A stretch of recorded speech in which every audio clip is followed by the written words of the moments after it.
Bonjour à tous, on est parti pour faire les pronostics de la deuxième journée du groupe C et aussi du choc dans le groupe B. Espagne, Italie. Déjà, le petit t-shirt de Séville, parce qu'on va parler dans cette vidéo du choc, bien sûr, entre l'Espagne et l'Italie qui va se dérouler demain jeudi. Dans ce groupe B qui est surtout alléchant parce qu'on sait que l'Espagne en cas de victoire aurait 6 points, l'Italie en cas de victoire aurait 6 points, il prendrait une avance dans ce groupe-là et la première place dans ce groupe de la mort. Et puis après, le groupe C avec un Slovénie-Serbie, la Slovénie qui pourrait avoir 4 points, la Slovénie qui a pris un point face au Danemark, la Serbie qui a perdu que 1-0 face à l'Angleterre. Voilà, c'est deux équipes qui voudront essayer de prendre des points pour la qualification. Et le Danemark contre l'Angleterre. On sait qu'en cas de victoire, l'Angleterre, avec 6 points, aurait de fortes chances de finir premier de son groupe.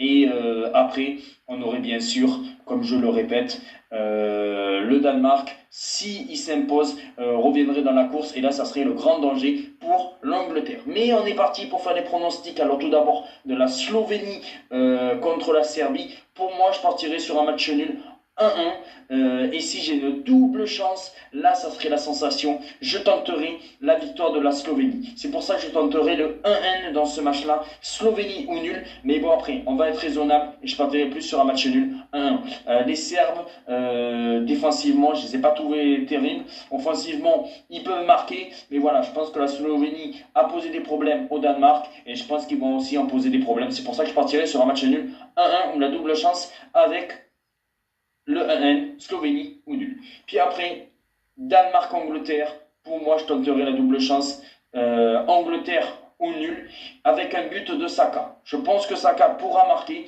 Voilà, j'ai tenté la petite pièce, allez, la petite cote fun, le buteur Saka dans ce match-là. Mais bon, après, si j'ai un pronostic à dire, je partirai plus sur un match nul 1-1. Voilà, certes, les Anglais m'ont fait une très bonne impression lors du premier match contre la Serbie, mais après, au fur et à mesure du match, je les ai trouvés un peu moins bons. Et je pense que le Danemark va poser des problèmes à cette équipe d'Angleterre. On sait que c'est un remake de la dernière demi-finale de l'Euro, parce que lors de dernier Euro, il y avait eu un Angleterre-Danemark en demi-finale. C'est pour ça que je pense que je partirai plus sur un match nul 1-1 ou rembourser s'il y a la victoire de l'Angleterre. C'est pour ça tenter la double chance Angleterre au nul. Mais moi, si j'ai un score à dire, ça serait le 1 partout entre l'Angleterre et le Danemark. Et puis après, on termine, comme je le dis, comme l'a dit mon t-shirt, avec Séville, entre ce choc entre l'Espagne et l'Italie. Pour moi, je pense que c'est quand même l'Espagne qui va s'imposer, et je pense que l'Espagne va s'imposer 2-1. Ça va être très compliqué parce que l'Italie va jouer fortement sa chance, et je pense que même l'Italie va poser des problèmes. Je partirai même sur un score de 1 partout à la mi-temps, et puis après la victoire de l'Espagne 2-1 et un but d'Alvaro Morata. Dites-moi en commentaire vos pronostics, on se retrouve très vite pour d'autres vidéos. Ciao les amis.